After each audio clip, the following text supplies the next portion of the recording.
नमस्कार विद्यार्थी मित्रांनो, आजच्या या चालू घडामोडीच्या सेशनमध्ये तुम्हा सर्वांचं मनपूर्वक स्वागत करतो। या सेशनच्या माध्यमातून आपण दिवाळीनंतरचे जे काय बॅकलॉगचे लेक्चर्स आहेत ते पूर्ण करण्याचा प्रयत्न करत आहोत आणि या बॅकलॉगच्या सेशनमधून तुम्हाला ऑक्टोबर महिन्यामध्ये जे महत्त्वपूर्ण पॉईंट्स राहिलेले आहेत आपले ते कव्हर करण्याचा या ठिकाणी प्रयत्न केला जाणार आहे आणि ज्याच्या माध्यमातून तुम्हाला तुमच्या परीक्षेमध्ये चालू घडामोडीचा हा जो घटक आहे हा सोपा होण्याचा जो काय प्रयत्न आहे तो आमच्या माध्यमातून करण्याचा आमच्या पातळीवर आम्ही प्रयत्न करत आहोत। त्यासाठी मी असिस्टंट प्रोफेसर रमेश घोरपडे आपल्यासमोर हा पहिला जो काय प्रश्न आहे तो घेऊन आलेलो आहे। प्रश्नाचं स्वरूप असं आहे मित्रांनो, व्यवस्थित लक्षात ठेवा। बघा, नीरज चोप्रा हे जे नाव आहे हे नाव तुम्हाला कशाशी संदर्भात आहे हे पण माहिती असेल, कमेंट करून सांगा मला। आणि नीरज चोप्रा यांना भारतीय लष्करात कोणती मानद पदवी देण्यात आलेली आहे? अशा मानद पदव्या जे काय खेळाडू असतात त्यांना दिल्या जातात आणि ही आत्ताच पदवी दिलेली आहे, त्यामुळे नुकतंच तुम्हाला हे परीक्षेमध्ये येण्याचं जे काय कंटेन आहे त्यासाठी हा प्रश्न महत्त्वाचा ठरतो आणि त्यांना पदवी दिलेली लेफ्टनंट कर्नल ही जी पदवी आहे ही आपल्या इंडियन आर्मीमधली एक महत्त्वाची पदवी आहे आणि ही एक मानद जी काय पदवी ही दिलेली तुम्हाला या ठिकाणी निदर्शनास येईल।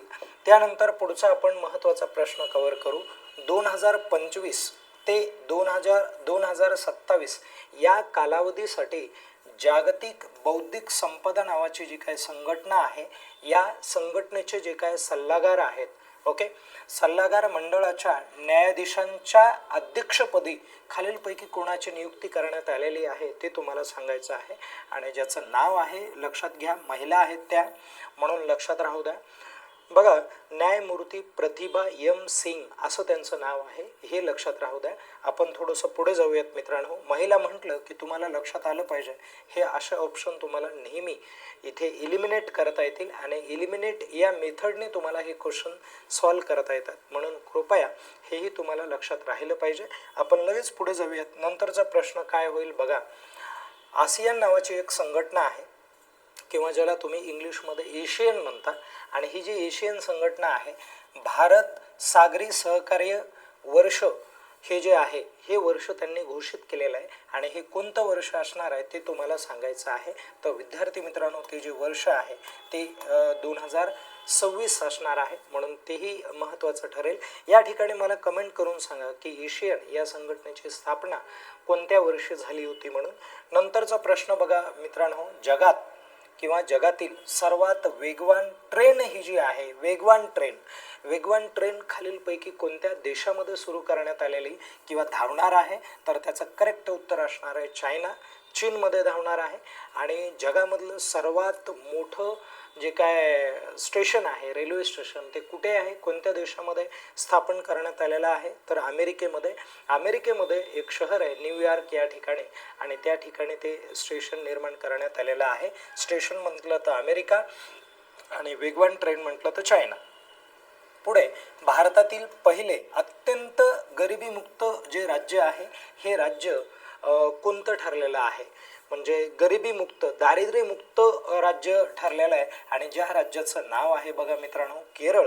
कारण केरळमध्ये मोठ्या प्रमाणावर साक्षरता देखील आहे आणि साक्षरता असल्यामुळे तिथला जो काय क्राऊड आहे किंवा तिथला जो समाज आहे तो शैक्षणिकदृष्ट्या पुढे असल्यामुळे इतर क्षेत्रामध्ये त्यांनी मोठ्या प्रमाणावरती जो काय प्रतिसाद आहे तो दाखवण्याचा प्रयत्न केलेला आहे आणि म्हणून ते जे देश आहे किंवा ते जे राज्य आहे ते राज्य गरिबीमुक्त असलेलं राज्य म्हणून घोषित करण्यात आलेलं आहे।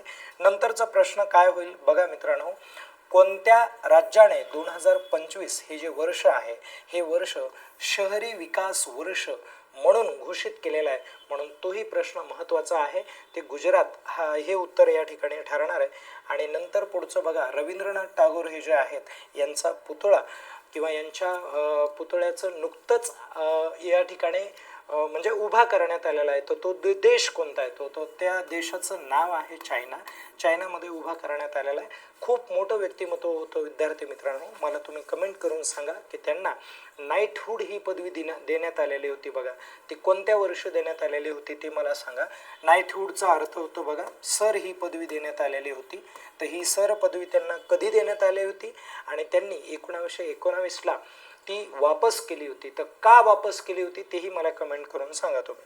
ओके, चला पुढचा आपण मुद्दा घेऊयात.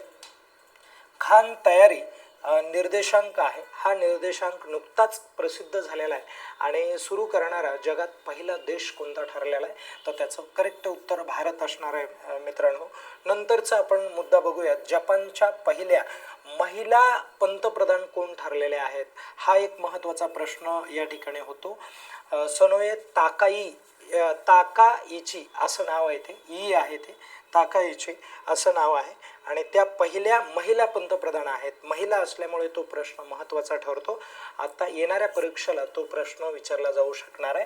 आणि मग सोनाए ताकाइची या ज्या महिला आहेत, या महिला कोणत्या पक्षाच्या पंतप्रधान आहेत तेही तुम्हाला परीक्षेला विचारलं जाईल. तर त्याचं उत्तर काय असणार आहे? लिबरल डेमोक्रॅटिक पार्टी ही पार्टी आहे.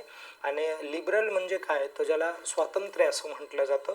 डेमोक्रॅटिक म्हणजे लोकशाही. असा पक्ष आहे जो पक्ष स्वातंत्र्य आणि त्याचबरोबर लोकशाही या मूल्यांचं जपणूक करणारा पक्ष आहे.